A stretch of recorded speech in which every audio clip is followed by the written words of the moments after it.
Salute Shakyamuni Buddha. Homage to Manjushri. Homage to lineage masters. The subtle Dharma is rarely seen in ages. See, hear, receive, uphold. Understand Tathagata. In order to liberate all sentient beings everywhere, in every realm and in every possible world, please sincerely generate the unsurpassed and supreme bodhicitta with a heart full of compassion. Next, we will continue in our ongoing exploration, studying the words of my perfect teacher from the preliminary practices of Dzogchen. We are now discussing the proper way to listen to the Dharma.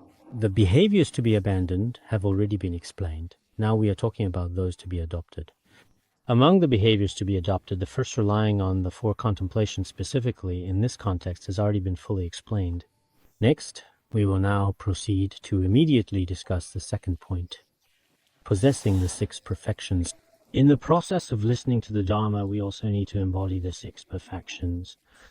Because as everyone knows, the six perfections, as we all understand, the omniscient and stainless master Longchen Rabjam in the Great Perfection, Rest of Mind Nature. It has already been stated that when practicing Mahayana Buddhism, the six perfections and myriad virtuous actions are indispensable. Because when we truly benefit sentient beings, it is accomplished through the six paramitas, which are generosity, morality, patience, diligence, concentration, and wisdom. These six qualities are at the stage when any Buddha, while still progressing on the spiritual path of awakening, was continually and compassionately benefiting sentient beings in various ways, with unwavering dedication. It was always by relying on the six paramitas that this was achieved. Therefore, any practitioner who sincerely practices Buddhism in their daily life, or anyone who listens carefully and with an open mind to the teachings of the Dharma, or propagating the Dharma, possessing the six perfections, is of utmost importance. If the six perfections are not present, then it may not truly belong to Mahayana Buddhism indeed. Therefore, in our daily dedicated study and thoughtful propagation of the Dharma, we should also take the time to carefully and thoroughly pay close attention and observe this, because, as I've said before, this is actually really very, very important. Now, moving on to the next point, in fact, even in the process of listening to the Dharma, the six paramitas are present. As stated in the fifth instruction of all Dharma practices, the Tantra of direct realization, when we listen to the Dharma, it is important to remember that the six paramitas should, in fact, actually be fully present at all times. It's not as some people say, when I practice generosity, I abandon morality. When I keep precepts, I cannot practice patience. Or that when I'm practicing patience, diligence, meditation, and wisdom cannot be cultivated at the same time.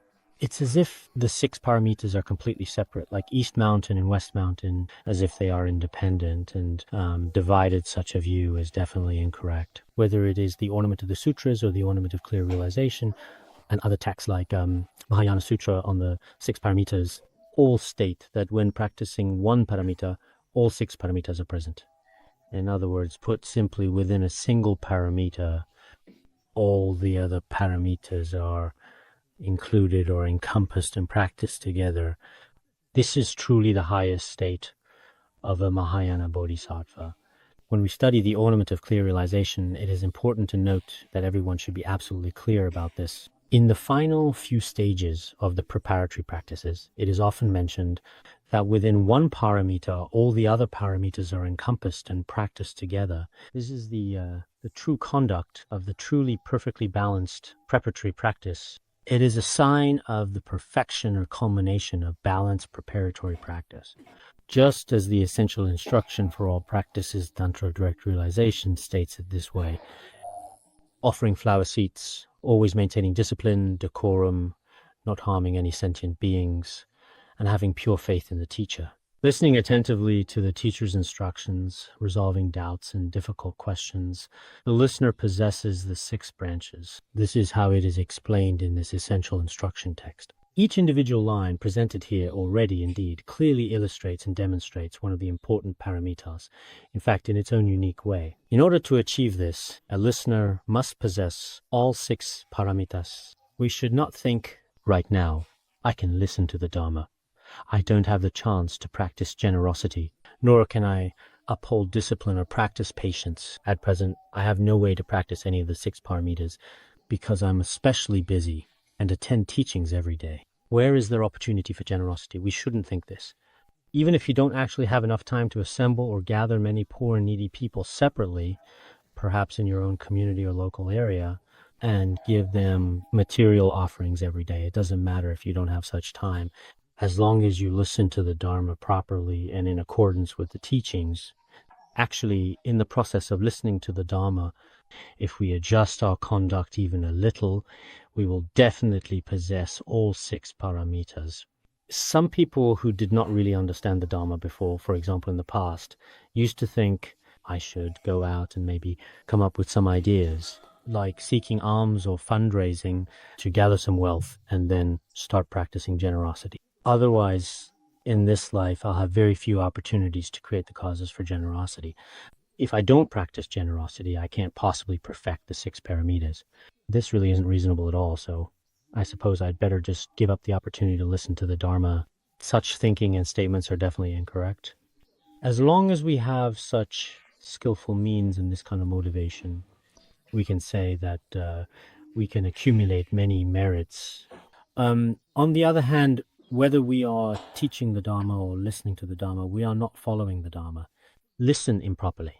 Not only do we fail to gain the merits of the 6 paramitas, but we actually create many negative actions instead. Therefore, we must pay especially close attention when listening to the Dharma. Generally speaking, many great masters in Tibetan Buddhism, before any Dharma teaching, will explain the rules for listening to the Dharma. So most practitioners basically understand this. Unless someone has never heard any genuine systematic and complete Buddhist teachings, then unfortunately there's really nothing that can be done.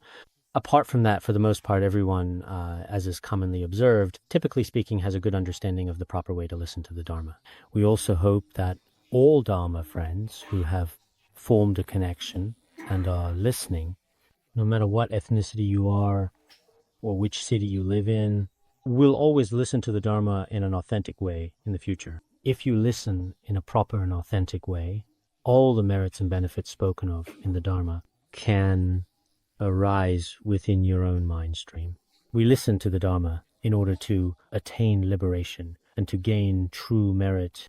It is not just a simple superficial act, because if some people see that I don't attend Dharma teachings, they might have opinions or comments, so they just put on a show and join the group of Dharma listeners for appearance's sake. Temporarily listening to a few lines of Dharma is not our goal. In fact, having such a goal is incorrect. We should first take the time to carefully adjust our motivation. We must do our best to listen with the motivation of the great vehicle. Ordinary people may sometimes develop selfish thoughts. We should use right awareness and mindfulness when possible. We need to overturn and adjust our negative motivation, bring it in line with a truly positive sense of motivation, and then after that, continue listening. Therefore, when we listen to the Dharma, it is important to remember that we must possess the 6 paramitas, these essential qualities. How do we accomplish this? So while listening to the Dharma, how do we fulfill the 6 paramitas? The verse just mentioned further elaborates on this. So here, it can be explained as follows. First, as mentioned earlier, the practice of offering flower seats, meaning providing specially arranged seats decorated with flowers for guests along with similar gestures, is a traditional way to show respect and create a welcoming atmosphere. This verse mainly refers to the perfection of generosity. Before listening to the Dharma, we arrange the Dharma seat and prepare the cushions, offering mandalas, fresh flowers, and so on. This is the perfection of generosity. During a single teaching session, all 6 perfections are accomplished. How do we achieve this? Because when listening to the Dharma, first of all, the teacher who transmits the Dharma definitely needs a proper Dharma seat. Then, a well-arranged, dignified, and elevated Dharma seat is carefully prepared. In front of the Dharma seat, some garlands of flowers are arranged. Also, it's not possible for the Dharma seat to have nothing on it at all. It can't just be a bare board for the teacher to sit on. The teacher would definitely feel pain and get tired. That's not very good. So really there should be some cushions arranged. His Holiness Jigme Phuntsok previously taught that cushions shouldn't be too soft. If they're just too soft, the teacher would simply sink right into them. It might be quite difficult for some people to get out. And that's also not really ideal, which can make things a bit more complicated. In front of many people, if The Dharma seat is very large, and there's a soft foam cushion in the middle. The teacher would sink into it, and with everyone watching, it wouldn't be comfortable. So in the past, the precious master Rinpoche said, generally speaking, the Dharma seat really shouldn't be too soft. But in fact, it also should not be too hard. And as for arranging cushions, whether in front of the Dharma seat or around it, offerings like mandalas, flower garlands, lamps, and so on should be made, such as these. Strictly speaking, these should, as a matter of course, be offered. But in our new assembly hall, it's required that these are not set up. Several Dharma friends have raised concerns because there are special reasons for this. So I hope that the very few Dharma friends who are concerned can understand, because you can also make offerings or present your gifts and tributes in your own personal shrine rooms. Moreover, generally speaking, some lamps and flowers are best placed in front of the Buddha statue. This is my suggestion for you to consider. There are such requirements as well. If you really and truly want to arrange flower garlands, or as is the case now in big cities, we also ask everyone to attend teachings. When you are listening to teachings, it is just like being in an assembly hall. Your guru appears on the television, so you should place some lamps in front of the TV. Just kidding. There's really no need for lamps and such. But I have seen that during group study sessions among some lay practitioners, as I have personally observed, indeed nowadays, for many people in particular, the television, like a manifestation of the Buddhas and Bodhisattvas, is important in this process, whether it's the television itself specifically, or the decorations such as paintings, and the overall cleanliness of the room where you listen to teachings. If everyone works together on these aspects, such as supporting one another and contributing positively to the group, this also counts as an act of generosity, as it reflects kindness and a willingness to help others. If you have the means, since the television represents the guru, in general, it's better to buy a good one, if your circumstances allow. I've seen several lay practitioners whose homes are very nice, but their televisions are quite old and rather shabby. They're really in an extremely poor, worn out, and dilapidated condition indeed. Some Dharma teachers sometimes appear on the screen in all sorts of different ways, and to be honest, it looks not very dignified. Some lay practitioners even sometimes seem to just put on a show with a dozen or even 20 people gathered together, just a tiny, ultra-portable laptop placed on a table. No one can really see or hear anything clearly. This isn't good either. Nowadays, conditions in the cities aren't that bad. So if it doesn't work to listen to the Dharma, everyone can pool their money together for the sake of hearing the teachings. With just a few hundred yuan, you can buy a television with a bigger screen. I don't really think this is particularly wasteful either. Worldly people waste so much money on unnecessary eating and drinking. But when it comes to something meaningful, many people might feel if we all chip in to buy it. It's just this family's TV, which doesn't seem fair. Or with so many people in this household, forget it. I'll just use my old broken TV to show everyone. But the effect is really poor. Indeed, nowadays, for the sake of the Dharma, it's actually not necessarily about having a so-called guru present. In fact, it's about truly using whatever means are available to receive the teachings in our mind streams. This is the manifestation of the spiritual friend. This is the manifestation of the guru. We should think this way. And in our daily lives, we quite frequently do just that. As a matter of fact, indeed. Now, because science is quite advanced, in the past, back then, when someone taught the Dharma, only a few people could actually listen right there in front of them, in person, face to face. If there were more people present, it would probably be quite challenging and perhaps even difficult to successfully accommodate absolutely everyone together in one place. In one venue, thousands or tens of thousands can listen together, or people in different places can all listen at exactly the same time as well. So such specialized equipment and particular methods in this context should be carefully regarded as the guru. Therefore, when it comes to material generosity, whenever you create good conditions for listening to the Dharma in this process, some lay practitioners at the foot of the mountain are actually quite generous. Every time there is a teaching, they buy some fresh fruit and bottled mineral water and share them, offering each a little. Thus, the perfection of generosity is accomplished. And everyone feels very happy in their hearts. Oh, when we go to that lay practitioner's house, we'll have something to eat. We must go. So the number of people in that group, as you might expect, continues to steadily increase over time. If some groups have nothing at all, not even water to drink, then fewer and fewer people join them. Actually, others shouldn't think this way either, because it's not only to eat that people go there, but as ordinary people, sometimes it is necessary to practice material generosity. If there are no means, then there's nothing that can be done. Among us Tibetans, there's a saying, it's simply impossible to ask a poor person to give material offerings. It's like asking a dead person to stand up. It's just not possible. So if you truly have no money or possessions, and I ask you to make offerings, it would be difficult. In that case, you can simply visualize or perhaps make a wish to practice generosity in your next life. If you have means and conditions, we often waste a lot of our wealth on things that are insignificant or meaningless in our lives anyway. In short, while listening to the Dharma, if we do these truly meaningful things, then that is the very perfection of generosity. Next, the second point mentioned earlier is maintaining discipline and proper conduct everywhere. When explaining the verse about maintaining discipline and proper conduct everywhere, it says to do good deeds, like sprinkling water and cleaning. Refraining from disrespectful behavior is the perfection of morality. During the process of carefully and attentively listening to the Dharma teachings, whether you are in the Dharma hall or in the temple where teachings are given, or perhaps in a place of learning and reflection, you can thoroughly clean, then gently sprinkle some water or perfume if you like, and so on, doing some good deeds. Throughout the entire process, you perform good deeds for the sake of listening to the Dharma. At the same time, you restrain your body, speech, and mind from disrespectful or improper behaviors. During the process of listening to the Dharma, there are often some improper behaviors.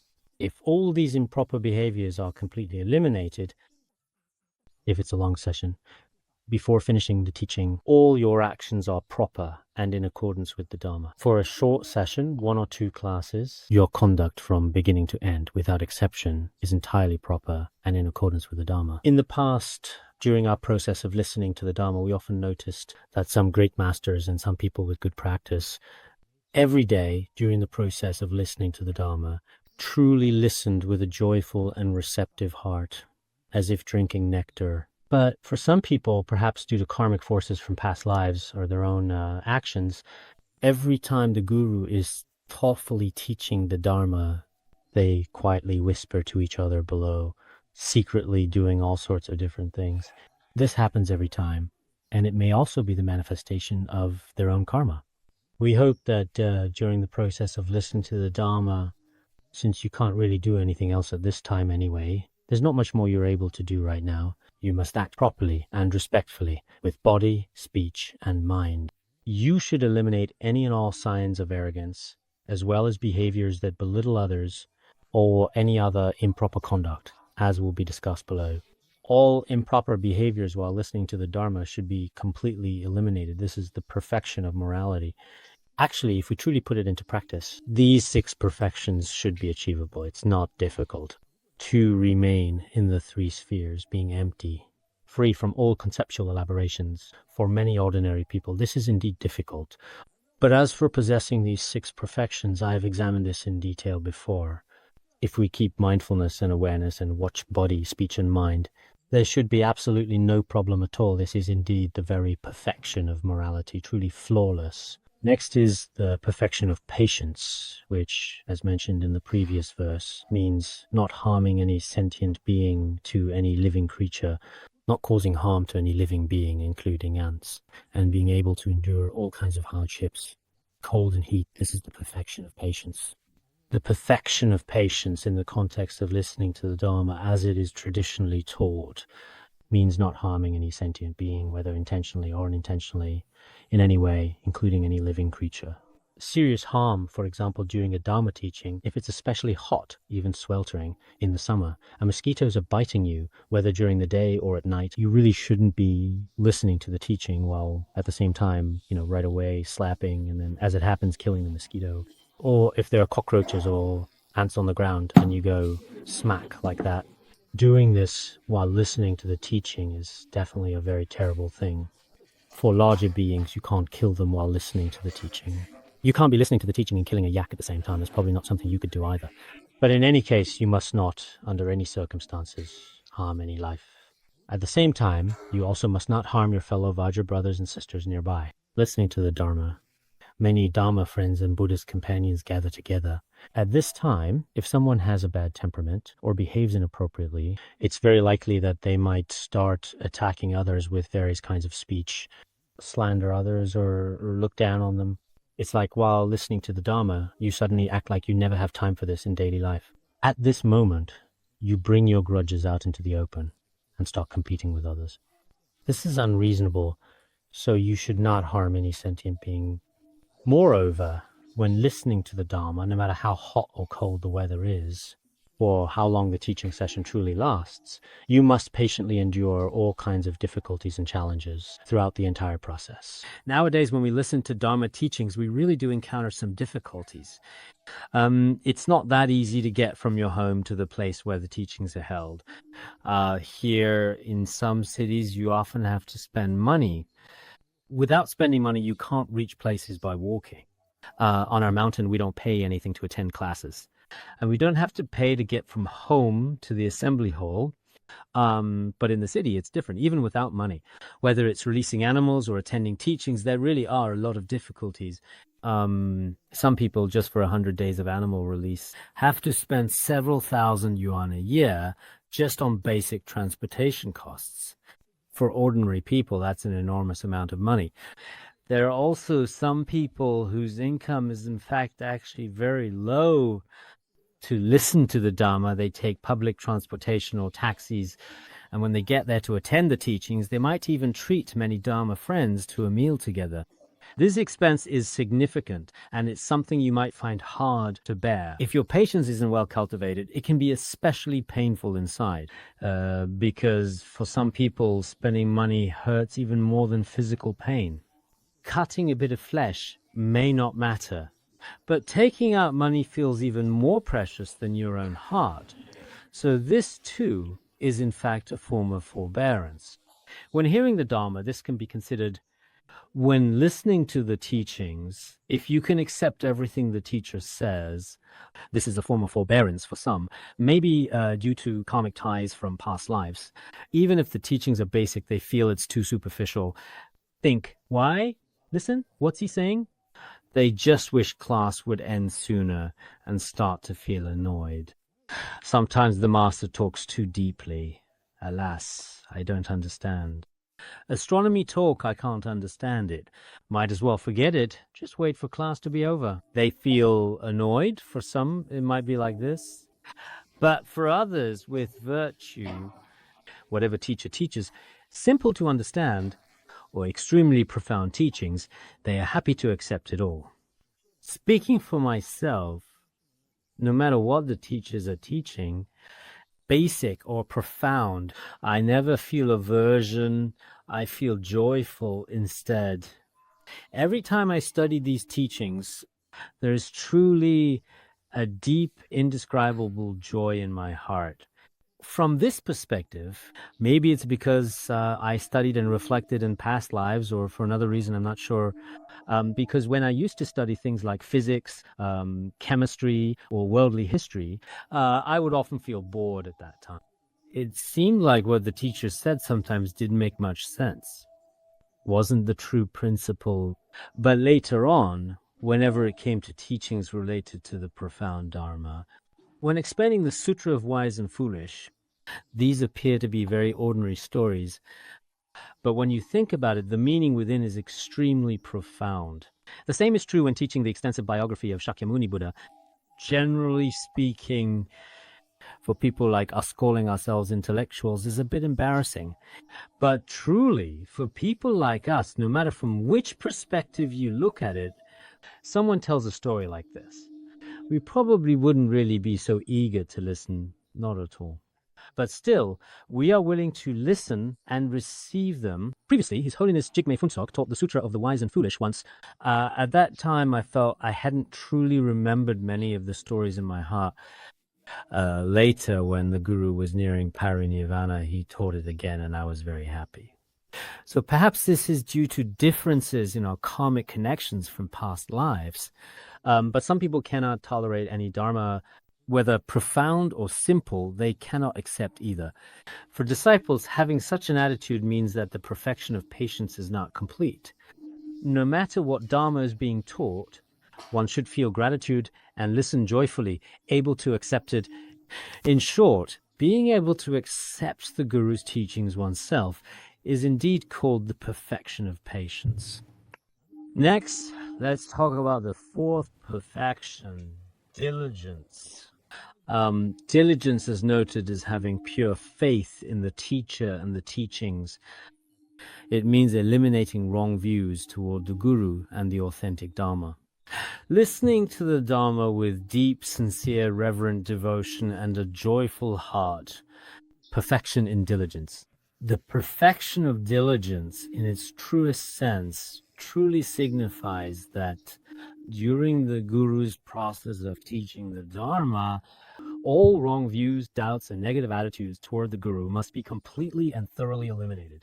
If you keep thinking the Guru is really wrong about this or that, and constantly give rise to wrong views or even develop anger, this is without a doubt extremely inappropriate and unqualified behavior for a disciple. One should be truly filled with devotion and joy. In fact, diligence is perfected through a joyful mind. When the Guru is teaching, disciples should have a sense of joy. This is very important.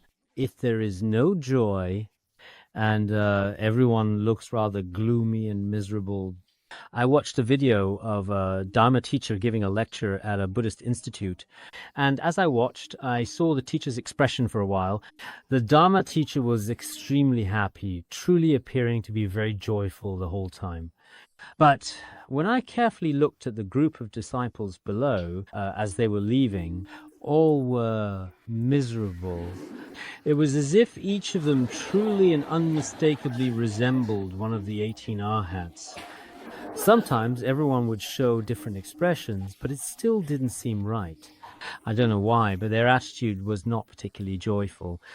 If it were me, I might have just stopped right then and there, unable to continue. There's no need to be unhappy or sad. But maybe everyone has their own unique style. I noticed that the Dharma teacher in particular was especially joyful and full of happiness. Generally speaking, during the process of listening to teachings, no one should ever have a particularly sad, unhappy, or resentful expression on their face while they are listening attentively, paying close attention to someone else. That's unfair. Everyone should be joyful. Why?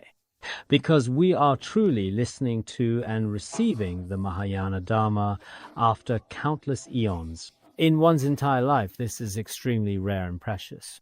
Not something by chance. Nor is it something we obtain because we are particularly capable or courageous. It is the result of favorable conditions accumulated over countless eons through such extraordinary causes and conditions. In this very life, we have encountered the Mahayana Dharma and the teachers who expound it. We should listen to these teachings joyfully. I hope that all Dharma friends, when listening in the future, you must maintain a joyful attitude. Listen with a truly joyful demeanor and a joyful state of mind. I've noticed that in some places, people find it easy to develop a sense of joy toward the Dharma. But in some places, it seems that listening to the Dharma feels like a kind of pressure to them, which is unreasonable. For example, in a worldly school, when a teacher is giving a lecture at the front, if all students sits below with anger and listens with a very displeased attitude, then perhaps even the teacher would lose interest in teaching the class. So generally speaking, it should be said that by observing the changes in your facial expressions and the gentle way you interact with others, it becomes clear that you are becoming more compassionate. Each day, your kindness and empathy become more visible, shining through your eyes and actions, making your growing compassion noticeable to everyone around you. That's good, but this must be sustained long term. It can't be done in one day. If you only listen like this today, it won't have any real effect. Keep this attitude. Among us, there are a very few people whom I have never seen, Whether during class or after class, there is always a gentle smile on their face. And it has been like this for a long time. They know, and once they know, that's enough.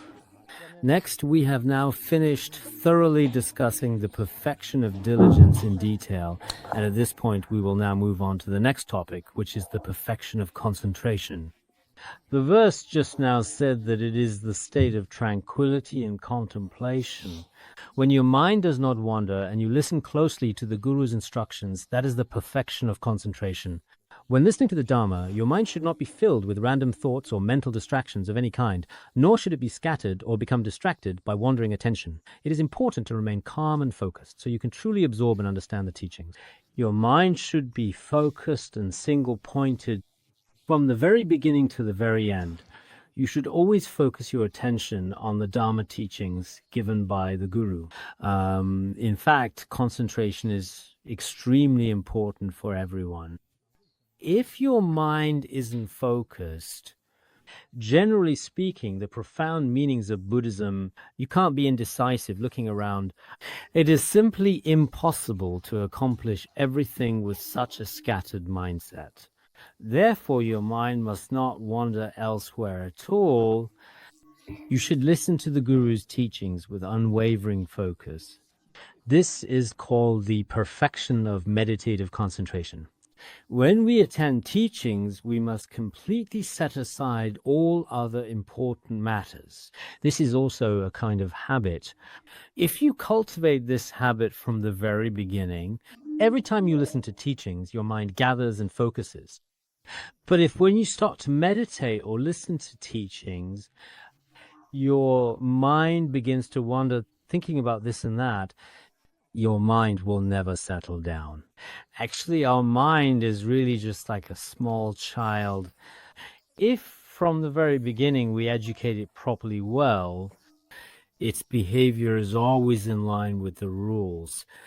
In the way the human mind works, if you habitually attend class, people start sneaking in every lesson, and their minds become used to not focusing well. You might act like this. Why is it that when some people are in class, even when the most important things are being discussed, they don't know what was covered? If you ask, what did your teacher talk? They'll say there wasn't a lesson. No lesson? Then what did you listen to for that whole hour? Well, some things were discussed today, but what exactly was covered in particular? Let me think. It feels like my mind is completely blank. I can't remember anything right now. Maybe I'll recall it later. Truly, some people feel quite ashamed when they reflect on themselves. They can't even remember some of the most basic and simple things that were said. The reason is definitely that their mind wasn't focused at the time. Some are possible, some can't be done. But if you have something in front of you and you start drawing elephants and horses in your notebook, this is what some students who don't really pay attention often tend to do during class. While the teacher is over there right now starting the lesson, they're down below drawing apples and even carefully putting several eyes on the apple. And so Ani keeps doing this, and by the end of class, that's all he's accomplished. Unfocused students. Back when we were in class, we often saw a lot of people like this too. We listen to lectures this way, but I hope in the future when we attend classes, perfect concentration meditation. When we listen to a lecture, we need to stay focused and attentive. We talk 20 minutes. It's hard to stay focused for 20 minutes, but we are human. Focus like this, they should be able to understand chant Om Mani Padme Hum to the parrot. Eventually it gets used to it, and when it sees people it says Om Mani Padme Hum. This is also a kind of a habit. In fact, it really is a habit. So as a human being, as far as I can see, there really should not be any problem. Next, let's talk about the perfection of wisdom. The perfection of wisdom, as mentioned earlier, is about resolving doubts and difficult questions. Raising questions, addressing doubts, eliminating misconceptions is wisdom. The sixth is known as the perfection of wisdom. During the process of the teacher's teachings, you may develop some questions about the Dharma. You should discuss and ask these in front of your teacher and Dharma friends. Some doubts, wrong views, and such ignorance within your own mind stream can be dispelled through open debate, respectful discussion, and mutual study. Remove them to lose misconceptions. What are misconceptions? In simple terms, they are misunderstandings or misconceptions, a kind of wrong view that people might have. Things that do not actually exist, you fabricate with your conceptual mind. Misconceptions. These mistaken concepts are eliminated through listening and contemplation. So nowadays, generally speaking, the debates that take place in Tibetan Buddhism, if promoted within Buddhist communities, are very meaningful. Why is that? If you haven't joined debates, a small Dharma question asked to you may make you blush or resist it. You might think it's a personal attack, for example, if someone points out something to you. This even happens now. Some Dharma friends are at this very moment preparing lecture notes or drafts. When Dharma friend says, shouldn't do it this way, you should edit this instead. Then you get all flustered and say, what are you doing? This is my right. You have no right to criticize me. But actually, it's not a competition of personal rights between people. When it comes to the truth, we can all offer reasonable suggestions to each other. Be open-minded, that's fine. You always, in Tibetan culture, we have a saying, except for the stove, you have never seen the world except for your mother. You have never seen outsiders. So you've never experienced any major situations outside of that. If you've never participated in a debate, you can't handle a single comment from others and you feel like they're dissatisfied with you. But that's not the case. In Buddhism, once the teacher finishes teaching, we should debate. I hope many Dharma friends, after class, you don't just grab your book and rush off right away. There's no need for that. You should talk to each other. During the process of discussion, both sides might feel unhappy.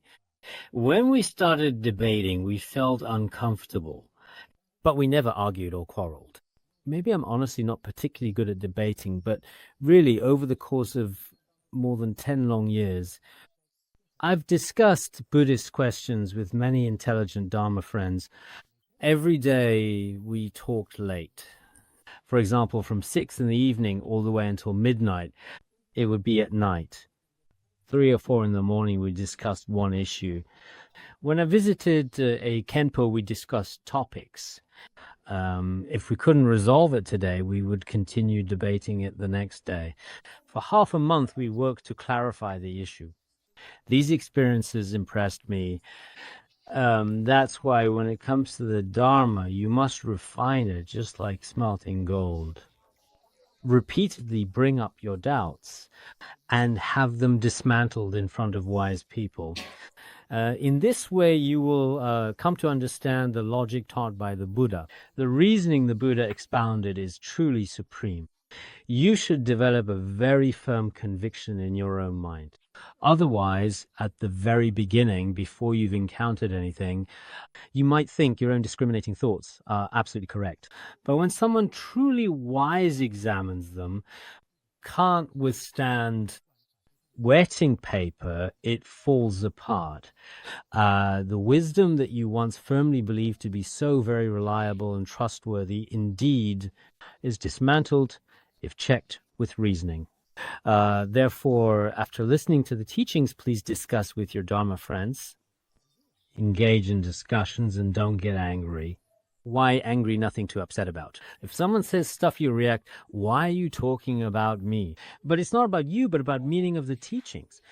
Nowadays, many lay people discuss things once or twice, and from then on, even a single careless comment leaves a lasting scar in their hearts forever. They refuse to talk. How's that? In the debate arena, we use the sharpest language, not to mock others, but use sharp words.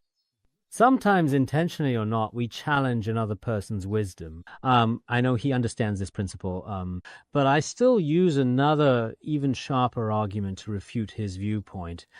This kind of situation happens countless times in the debate arena. But some Dharma friends really, if they haven't entered or experienced such a battleground before, they end up being like a paper tiger, unable to withstand any scrutiny from the outside.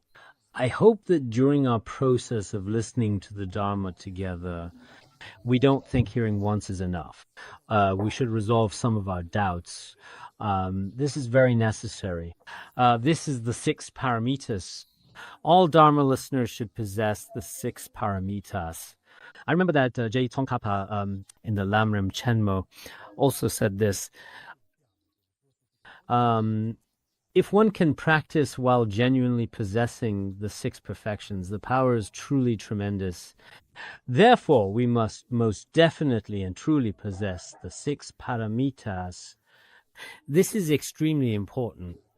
Even now, during our own practice, in our daily routine, we should carefully examine whether or not we ourselves possess these 6 perfections.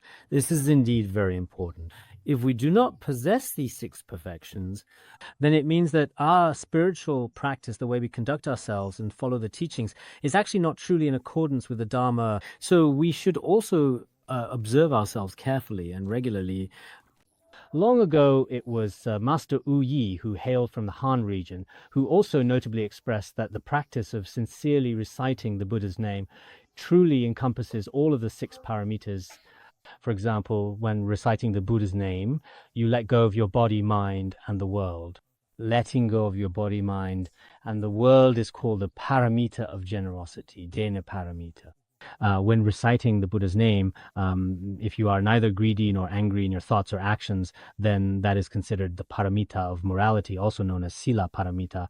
While reciting the Buddha's name, if you are not swayed by right and wrong and not tainted by disputes, this is what is commonly referred to as the paramita of patience, kshanti paramita. When reciting the Buddha's name consistently and steadily, without interruption and without mixing in other practices, this is the paramita of diligence, virya paramita. Not being swayed or tainted by delusive thoughts is the paramita of meditation, jhana paramita. Not being confused by other doctrines, such as those of non-Buddhist paths or other teachings, this is called the paramita of wisdom, prajna paramita.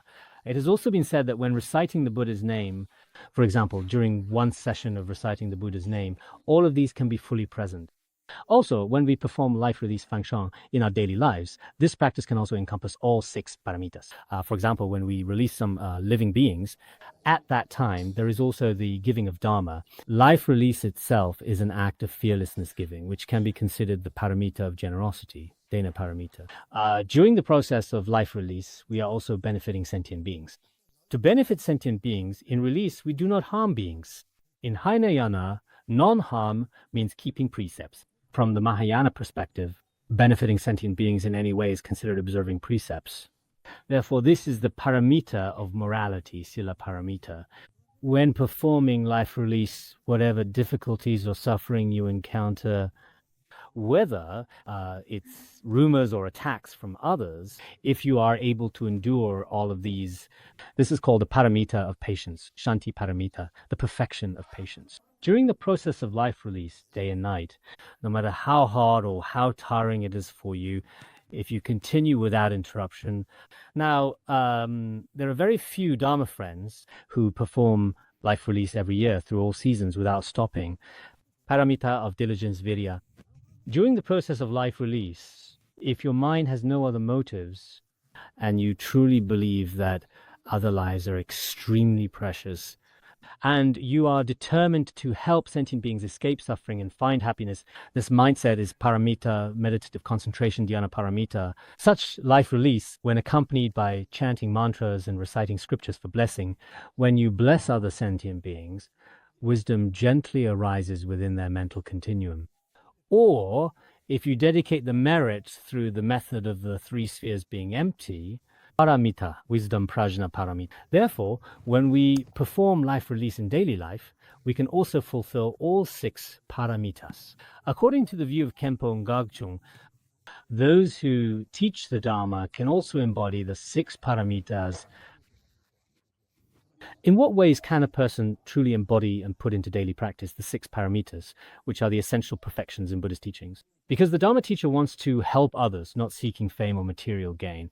Letting go and releasing the pursuit of fame and profit these worldly desires, this is what is called the paramita of generosity. During the process of teaching, not criticizing or belittling others at any time, nor slandering, but teaching in accordance with the Dharma and proper conduct. This important concept is what is commonly referred to as the paramita of discipline in Buddhist teachings.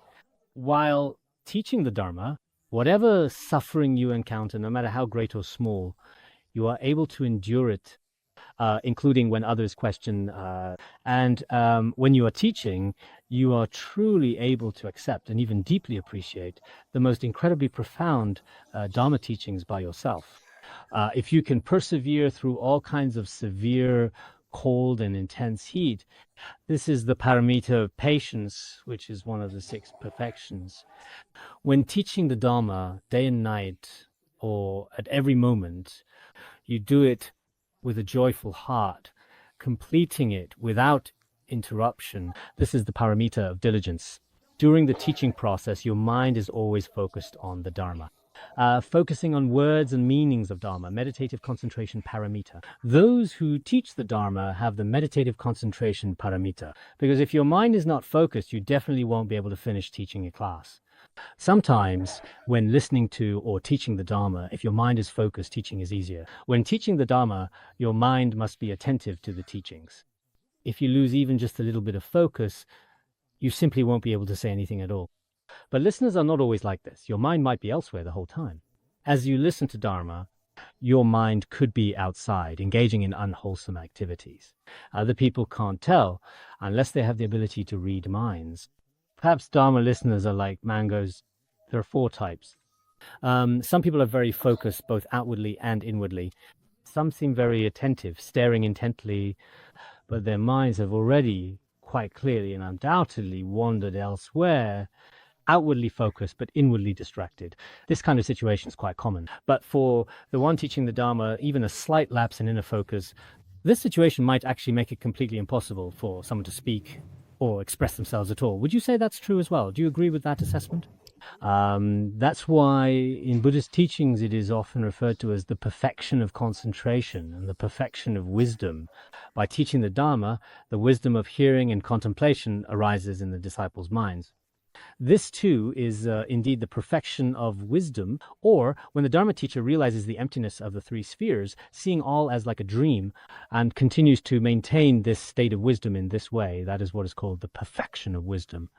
In summary, a Dharma teacher, in their dedicated practice and teachings, can also indeed possess all 6 perfections.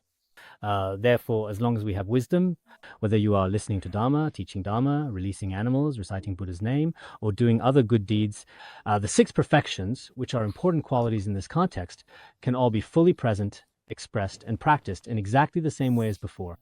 Next, let's talk about the importance of observing how others demonstrate proper conduct in various situations and consider what we can learn from their actions and behaviors. Observing proper conduct means that as one must listen very attentively and truly respectfully. The Vinaya Sutra also says, do not teach the Dharma to those who are disrespectful, who cover their heads without being ill, who hold umbrellas, staffs, or weapons, or who have their heads wrapped. In the process of teaching the Dharma to others, for some people, it is not appropriate to transmit the teachings. The discipline of listening to the Dharma is very important. So disciples should reflect if they are, if you can't uphold these basic behaviors, then joining Dharma listeners is also unreasonable. First of all, if one is disrespectful, the Dharma should not be taught in front of such a person. Because even from a purely worldly perspective, when you really think about it, only with respect can one have the opportunity to gain wisdom. If there is no respect, even a worldly teacher giving a lesson may not always be able to impart knowledge to you As for the Dharma, it should only be taught in front of those who truly possess a genuinely respectful mind. If someone is ill, special permission can be granted, but if not, according to certain Indian customs, people often carefully wrap their heads or gently cover their heads with a shawl or a piece of cloth for warmth, modesty, or tradition. And the Dharma should not be taught in front of such people either. Also, those holding umbrellas, whether it's hot or even raining, and they are holding an umbrella, if the teacher gives special permission, then it is allowed. If there is no such permission, no matter how strong the sun is or how heavy the rain is at that time, it is best not to hold an umbrella. In the past, when the precious Guru taught, he gave special permission, allowing everyone to hold umbrellas while listening to teachings outside on the grass.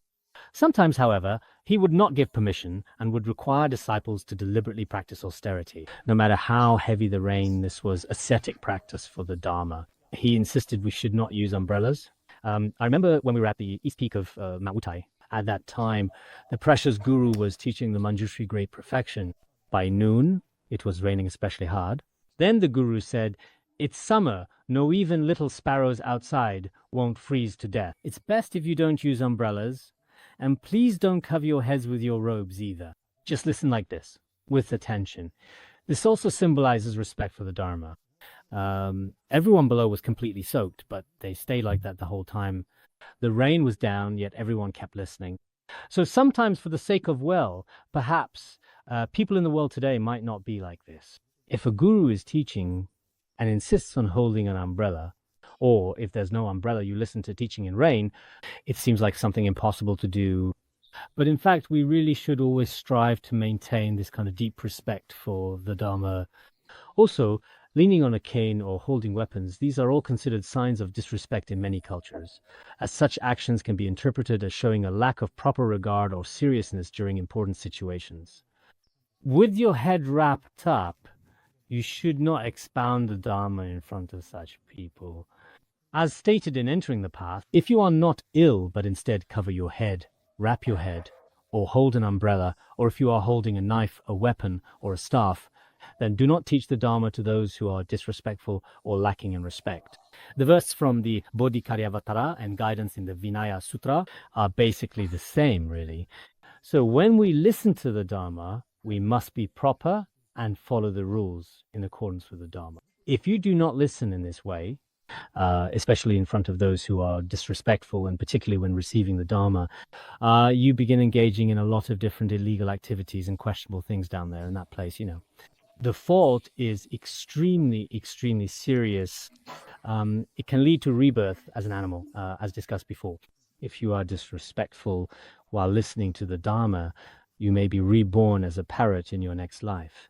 Some masters have this kind of teaching. There are, in fact, similar proverbs or sayings in Chinese Buddhism as well. For example, in the Liang Huang Repentance, I remember there is something like this too. It says, if one hears the Dharma, that is, the teachings of the Buddha, is not truly attentive or does not listen carefully, one will, according to this teaching, be reborn as a long-eared donkey in the next life. This means that when listening to the Dharma, if your mind is not properly and fully focused, according to the meaning of the Dharma, that is, the true teachings and principles of the Dharma, then the karmic result is truly very frightening. In the next life, you will become an incredibly, particularly stubborn, long-eared donkey.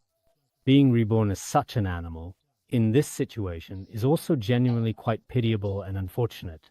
Also, in the Liang Huang Repentance, if one hears the Dharma and then engages in double-tongued speech, thereby disturbing or interrupting others' listening experience, one will ultimately fall into the rebirth of a dog obsessed with ears. This means that if, during the process of listening to the Dharma, your mind is not focused, and you even start doing things that are not in accordance with the Dharma, such as whispering quietly with Dharma friends and chatting together, sending messages from time to time, or sneaking around. Hey, how are you doing? How has your health been lately these days? Are you well? Come on, let's have a little meeting down here and talk for a bit. Doesn't matter what they're listening to there. Some eat sunflower seeds, listen and seen it. In our Buddhist academy, after all, it's a formal Buddhist academy and a proper place of practice. Improper behavior doesn't occur in the Dharma hall. However, when listening to the Dharma outside, people often start engaging in all sorts of improper behaviors while listening. This kind of behavior disturbs others in the environment who are trying to listen, which can be distracting. As a result, in their next life, they may perhaps be reborn as a Danner dog. A Danner dog is one that, upon hearing even the slightest sound, immediately starts barking and yelping incessantly. It makes the whole area restless and unsettled, becoming like this. This is something well known per some great masters of Chinese Buddhism. It's mentioned in the treatises they composed. So when we listen to the Dharma, we shouldn't wish to become a dog or a donkey in the future, or be reborn as a parrot or other animals in the future. That's unreasonable. I remember in the past, which great master wrote this, there is a very old, highly respected and historically significant Chinese text called the Saimei Sutra that very clearly and explicitly states, during the Buddha's time, there was a person who listened to the Dharma. He listened to Buddha's teachings 3 years. On the outside, he seemed to listen attentively. But in his mind, he was constantly scheming, thinking about killing, stealing, and continuously giving rise to evil thoughts. Later, he was reborn in hell, a place of torment. There are such detailed accounts of this. So when it comes to listening to the Dharma, for everyone, if you want to gain benefit, both for yourself and others, I hope when everyone listens to the teachings, you do so mindfully in accordance with the Dharma. Vinaya Sutra has instructions, which we discussed in 3 Precepts treatise. When a bhikshu teaches regarding those outside, there are 26 not of Dharma, teachings should not be given to them. If you teach in front of them, it is wrongdoing. For example, some of them are wearing shoes, wearing hats, holding umbrellas, or carrying weapons, and so on. There are many, many people who are not in accordance with the Dharma, and you cannot teach in front of them. Some people don't understand this. I once saw some Dharma teachers who themselves wore little hats. Each of the people shown below is, in fact, wearing a hat. If the Dharma teacher is a bhikshu, then that results in numerous offenses of wrongdoing. This is unreasonable, with everyone wearing hats. In some places, everyone listens to the teachings while wearing shoes. According to authentic Vinaya Sutra, this is not something emphasized only in Tibetan Buddhism. Many monasteries, including some Dharma teachers, they haven't had formal study, so they may not understand this. Now, with such a good opportunity, whether it is Dharma teachers or lay practitioners, when hearing the Dharma, we must do so rightly. We often see, the devotees in that place. When listening to the Dharma, a Dharma teacher is teaching there, you can tell that the people there are very disciplined and orderly. At a glance, you can tell these people have listened to the Dharma before. And you can also tell right away if these people have never heard the Dharma before. It's immediately obvious. So it is essential to listen to and receive the Dharma properly, mindfully, with care and attention, and in accordance with the teachings. This is extremely important. Otherwise, I think it is completely unreasonable for us to rely on the Dharma to create negative karma.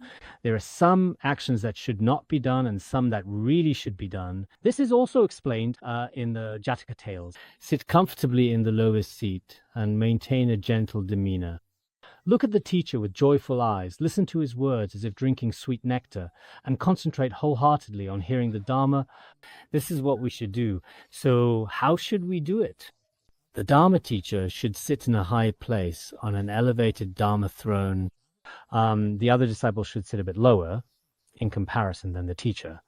It is not appropriate for the teacher to sit on while each disciple sits on luxurious, comfortable high chairs or sofas. This is unfair. Nowadays, when listening to teachings, some people put the computer or TV down below, while some listeners themselves sit on comfortable high stools for a better view. This is improper. Although it is not the actual teacher, the teacher's image is present in it. There should be a certain order when listening, which is also more comfortable. I see that many Dharma friends outside, when listening through the TV, good manners are important. If you have conditions and all the necessary circumstances, it's best to sit on the floor If your legs are not convenient or your health is not good, then listening while sitting on the sofa is also acceptable. But if the house is really very small, it's also fine for a few individuals to sit on the sofa. I've seen many Dharma friends during the process of studying. I saw faults and merits and judged their legality. The first concept is to see if it's proper. Are you wearing a hat? Are you wearing shoes? And how exactly are you sitting? For many people, it is very important that their behavior is proper. As we just mentioned earlier, students or disciples should, as is customary, sit below. I remember before, His Holiness once gave teachings in the main assembly hall, and some Dharma friends were sitting on the ladder to the left. Later, the master appeared upset and said, Are you actually sitting higher than me right now? If that's the case, there's no need for me to teach the Dharma. Why don't you teach me instead? Do you remember clearly what is said in the Vinaya Sutra? All the dear Dharma friends over here who are present, come down immediately. It was also said like this back then. When listening to the Dharma, one should maintain a gentle and respectful demeanor with composed manners. You should look with a joyful expression, but you also shouldn't be too happy, smiling the whole time. When the master is teaching, some people are smiling and even waving their hands. When the master is giving a teaching, why are you waving your hand? There's no need for that. It's fine to just listen properly, and according to the Dharma, there's really no need for that. It's like drinking sweet nectar.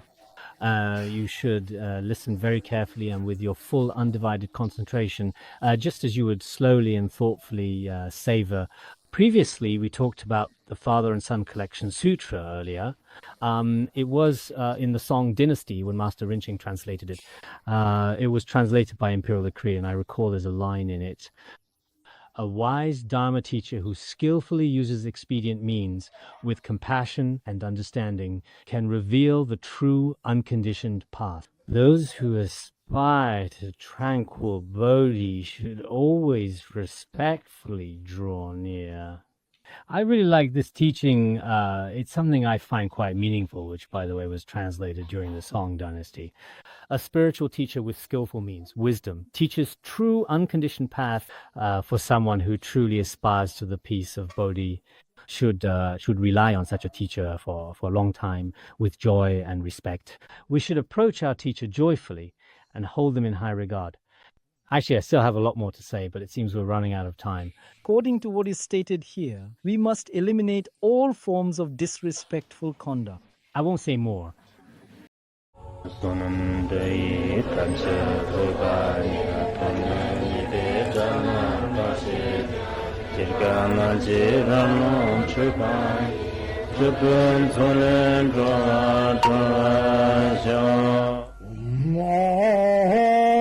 Bandara Badna Sodargye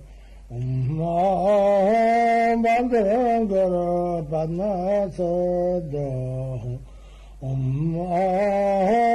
Bandara Badna Sodargye